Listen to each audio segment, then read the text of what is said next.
Hi, my name's Skylar Gonzalez, and I've been a blonde my entire life. When I was a kid, I was more a platinum blonde, and now I'm a darker blonde, but a blonde nonetheless. Ever since the beginning of modern Hollywood cinema, blondes have been portrayed in a multitude of ways. At first, they were portrayed as the sexy stage girl. This clip is actually from a movie called Gentlemen Prefer Blondes. Yikes. Or they've been the dumb little rich girl. There's nothing I love more than a dumb blonde with daddy's plastic. Really recently, they've been portrayed as superheroes, which may or may not be a good thing. I mean, is it a feminist movie, or did it just happen to have a woman in it? Oh, wow! Overcome by art. I know just the place for it. So, I wanted to analyze a movie where the protagonist is blonde. Unlike blonde characters of the past, I genuinely believe that this character has a lot of depth and is way more than a one-dimensional leading lady. I decided to analyze Legally Blonde, 2001. I believe that this movie provides a much more generous and even feminist point of view on the blonde lady. So without further ado, let's get into Legally Blonde. Elle Woods is a blonde, obviously, picture-perfect sorority president. She's about to graduate with her degree in fashion merchandising, but much more importantly, believes she's about to marry the love of her life, Warner. Well, until... If I'm gonna be a senator, well, I need to marry a Jackie, not a Marilyn. So you're breaking up with me because I'm too blonde? After a montage of depression, Elle discovers a photo of Warner's brother with his fiancée in a magazine, and her life is set on a wholly different course. This is what I need to become to be serious. What? Practically deformed? No. A law student. Elle is a confident and totally self-possessed young woman who does things her own way. What are your backups? I don't need backups. I'm going to Harvard. Even if that way is completely influenced by her Bel Air upbringing.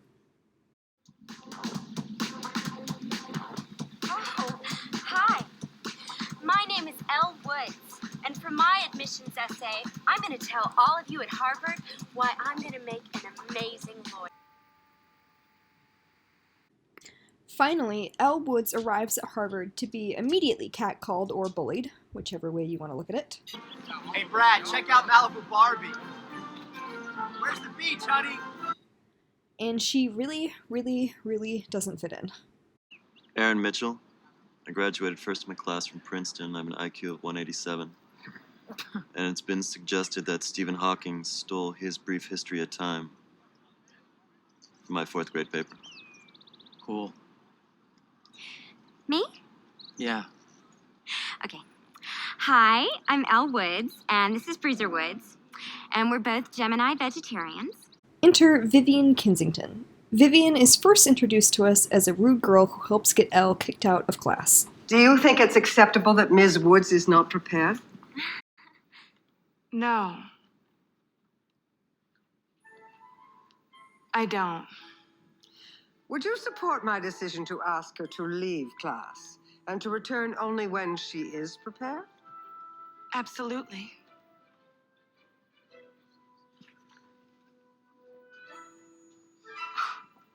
We then find out that Vivian is Warner's new fiancée.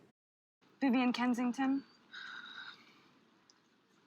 Do you know her? She's, I'm his fiance.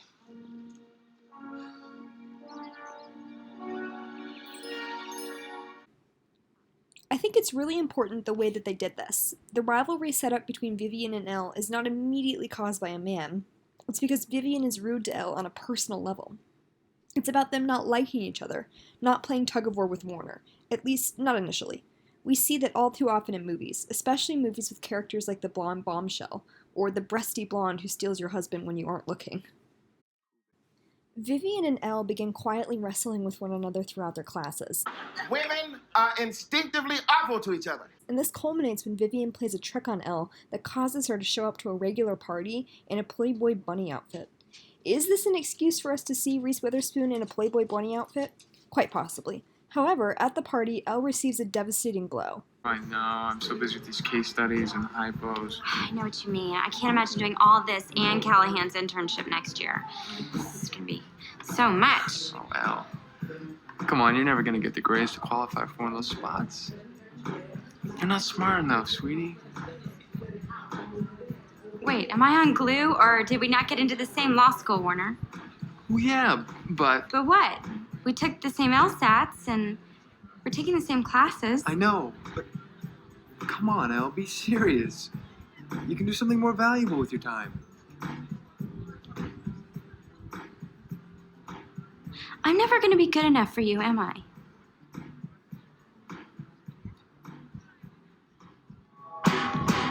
no. Oh, come on. Just forget it. Instead of quitting, however, Elle decides to become an incredible lawyer for her own sake, and she does it in her own way, with her own sense of style and while still being a blonde. This is an important note because a lot of times in movies where a girl decides to make a change, it needs to be accompanied by a physical makeover to make them visually different. It kind of plays into the idea that each type of girl personality must be matched with a type of girl look. Brunettes are intelligent, quiet, submissive, and boring. Blondes are dumb, loud, bossy, and party girls. When a character wants to switch to a different vibe, they must often change everything about themselves. Not that this doesn't also occur in male-driven movies. Now we've arrived at the main part of the film, Elle's big internship case, and Vivian and Warner are also on it. It becomes immediately clear that Elle has a connection with the defendant. In fact, they come from the same sorority, and she's attended her workout classes before. Now she's on trial for murder. Elle quickly becomes her professor's go-to gal on the case and begins using Vivian as a servant. Vivian, grab me some coffee. We got 2 interviews tomorrow. The Gerard and Bobby are gonna... We start to see a friendship develop between Vivian and Elle, bonding over how Callahan is kind of a jerk. All seems to be going well on Elle's journey to become a lawyer, but then... With animal diligence. Knowing exactly what you want and how far you'll go to get it. How far will Elle go? Are you hitting on me? You're a beautiful girl. So everything you just said? I'm a man who knows what he wants. And I'm a law student who just realized her professor is a pathetic asshole. Elle falls apart, understandably, and resolves to leave. However, she's encouraged to stay by her older female professor, who originally kicked her out of class. If you're going to let one stupid prick ruin your life,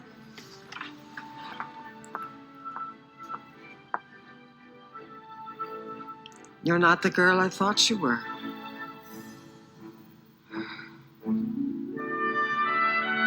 Perhaps Professor Stromel has faced similar harassment on her professional journey.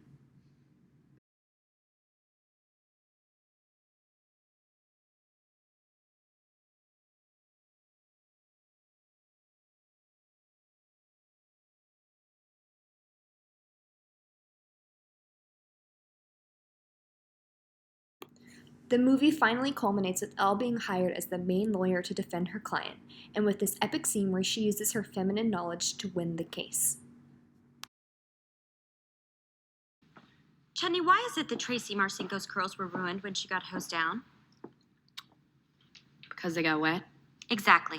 Because isn't it the first cardinal rule of perm maintenance that you're forbidden to wet your hair for at least 24 hours after getting a perm, at the risk of deactivating the ammonium thioglycolate?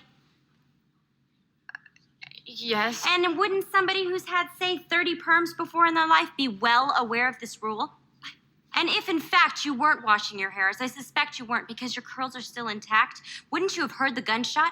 And if, in fact, you had heard the gunshot, Brooke Wyndham wouldn't have had time to hide the gun before you got downstairs, which would mean that you would have had to have found Mrs. Wyndham with a gun in her hand to make your story plausible. Isn't that right? She's my age. Did she tell you that? How would you feel if your father married someone who was your age? You, however, had time to hide the gun, didn't you, Chutney? After you shot your father. I didn't mean to shoot him. I thought it was you walking through the door. Order, order. Order. Oh my God. As this movie was made in the early 2000s, we get a scene where we find out what happened to everyone after the movie. I think the best message this movie has for girls is said by Elle herself. You must always have faith in people. And most importantly, you must always have faith in yourself.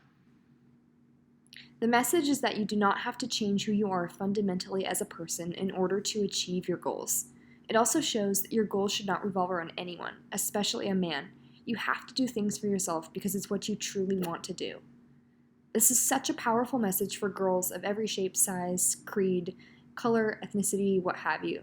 But I think it's also a powerful message that changes the narration of how blondes are represented in the media. Thank you so much for watching this video. I really, really appreciate it.